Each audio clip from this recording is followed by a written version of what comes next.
नमस्कार, मैं हूं Amod Shrivastava. Amazing thought, amazing message, amazing information की दिशा में आज एक कदम और आगे। आज के इस कहानी का शीर्षक है समाज सेवा अपना अपना तरीका। आपको ये मेरा वीडियो अच्छा लगे तो लाइक करें, शेयर करें और लाल बटन दबाकर सब्सक्राइब अवश्य करें। साथ ही बेल आइकन दबाना बिल्कुल ना भूलें। मैं ऑफिस बस से ही आती जाती हूं। ये मेरी दिनचर्या का हिस्सा है। उस दिन भी बस काफी देर से आई। लगभग आधे पौन घंटे बाद खड़े खड़े मेरे पैर दुखने लगे थे, पर चलो शुक्र था कि बस मिल गई। देर से आने के कारण भी और पहले से ही बस काफी भरी हुई थी। उस पूरे बस में कोई भी सीट खाली नहीं थी। बस में चढ़कर मैंने चारों तरफ नजरें दौड़ाई तो पाया कि सभी सीटें भर चुकी हैं। उम्मीद की कोई किरण बिल्कुल भी नजर नहीं आई। तभी एक मजदूरन ने मुझे आवाज लगाकर अपनी सीट देते हुए कहा कि मैडम आप यहां बैठ जाएं। बेहद सरल और सम्मानजनक ढंग से उसने कहा कि मैडम आप यहां बैठ जाएं।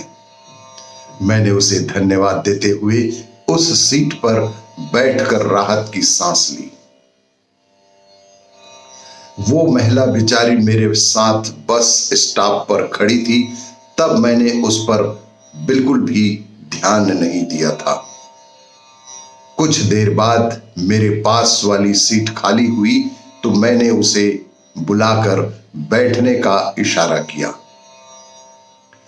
तब उसने तुरंत ही एक महिला को उस सीट पर बिठा दिया जिसकी गोद में एक बहुत ही छोटा सा प्यारा सा बच्चा था। वो बेहद सामान्य सी दिखने वाली मजदूरन भीड़ की धक्का मुक्की सहते हुए एक पोल को पकड़कर पूरे टाइम खड़ी थी। थोड़ी देर बाद बच्चे वाली औरत अपने गंतव्य पर उतर गई। थोड़ी देर बाद पड़ोस बाजू में बैठे बच्चे वाली औरत अपने गंतव्य पर उतर गई। इस बार वही सीट एक बुजुर्ग को दे दी। इस बार मुझे और भी आश्चर्य हुआ कि वह महिला वह सीट एक बुजुर्ग को दे दी जो लंबे समय से बस में खड़े थे। मुझे आश्चर्य हुआ कि हम दिन रात बस की सीट के लिए लड़ते हैं और ये सीट मिलती है और दूसरों को दे देती है। कुछ देर बाद वो बुजुर्ग भी अपने स्टॉप पर उतर गए, तब भी वो सीट पर बैठी। कुछ देर बाद वो बुजुर्ग जब अपने गंतव्य पर उतर गए तब भी वो महिला उस सीट पर बैठी। मुझसे रहा नहीं गया तो मैंने उससे पूछ ही लिया कि तुम्हें तो बार बार सीट मिल गई थी, एक या दो बार नहीं, कई बार, 3 बार, फिर भी तुमने सीट क्यों छोड़ी? तुम दिन भर ईंट गारा ढोती हो, बेहद मजदूरी का काम करती हो, आराम की जरूरत तो तुम्हें भी होगी, फिर तुम इस तरह दूसरों को ही सीट क्यों मुहैया करा रही थी और सीट मिलने पर भी क्यों नहीं बैठ रही थी? मेरी इस बात का जवाब उसने दिया। उसकी उम्मीद मैंने कभी नहीं की थी। जो जवाब उस महिला मजदूर ने मुझे कही उसकी उम्मीद मुझे बिल्कुल नहीं थी। उसने कहा कि मैं भी थकती हूं बहन, आपसे पहले से स्टॉप पर खड़ी थी, मेरे भी पैरों में दर्द होने लगा था। जब मैं बस में चढ़ी थी तब यही सीट खाली थी। मैंने देखा आपके पैरों में भी बेहद तकलीफ होने के कारण आप धीरे धीरे बस में चढ़ रही थी। ऐसे में आप कैसे खड़ी रहती? इसलिए मैंने आपको ये सीट दे दी। उसके बाद उस बच्चे वाली महिला को सीट इसलिए दी कि उसकी गोद में एक छोटा सा प्यारा सा बच्चा था जो बहुत देर से रो रहा था। उसने सीट पर बैठते ही सुकून महसूस किया और बच्चे को बेहद स्नेह से दूध पिलाया। बुजुर्ग के खड़े रहते मैं कैसे बैठती, सो आखिरी सीट उन्हें दे दी। मैंने उन्हें सीट देकर ढेरों आशीर्वाद आज कमा लिए हैं। कुछ देर का सफर है मैडम जी, सीट के लिए क्या लड़ना।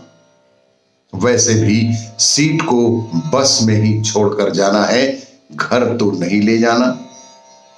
मैं ठहरी ईंट गारा ढोने वाली एक मजदूर औरत, मेरे पास देने के लिए कुछ भी नहीं है। मेरे पास क्या है, ना दान करने लायक धन है, ना कोई पुण्य कमाने लायक करने को कुछ काम है। रास्ते से कचरा हटा देती हूं, रास्ते के पत्थर बटोर देती हूं, कभी कोई पौधा लगा देती हूं। यहां बस में अपनी सीट जरूरतमंद को देकर ही थोड़ा पुण्य कमा लेती हूं। यही है मेरे पास, यही करना मुझे आता है। वो तो मुस्कुरा कर चली गई, पर मुझे आत्म मंथन करने को मजबूर ही कर गई एक बेहद गरीब मजदूर महिला ने। मुझे उसकी बातों से एक सीख मिली कि हम बड़ा कुछ नहीं कर सकते तो समाज में एक छोटा सा नगण्य दिखने वाला कार्य तो कर ही सकते हैं। बहुत बड़ा कोई पुण्य का काम ना भी कर सकें तो छोटी छोटी बातों में पुण्य कमाने और आशीर्वाद तथा सुख पाने का बेहद ही नायाब तरीका उस महिला ने बताया। मुझे लगा ये मजदूर महिला उन लोगों के लिए सबक है जो आयकर बचाने के लिए अपनी काली कमाई को दान के नाम पर खपाते हैं, या फिर वो लोग जिनके पास पर्याप्त पैसा होते हुए भी गरीबी का रोना रोते हैं, इस समाज सेवा के नाम पर बड़ी बड़ी बातें करते हैं, परंतु इन छोटी छोटी बातों पर कभी ध्यान नहीं देते। मैंने मन ही मन में ठाना कि अब जीवन में बहुत बड़े किसी पुण्य के लाभ का ना सोचकर छोटी छोटी बातों में लोगों को सुकून, लोगों को सुख सुविधा मुहैया कराकर आत्म सुख, आत्म मंथन करके इसी तरह का जीवन गुजारें। आपको ये मेरा वीडियो अच्छा लगे तो लाइक करें, शेयर करें और सब्सक्राइब अवश्य करें। धन्यवाद।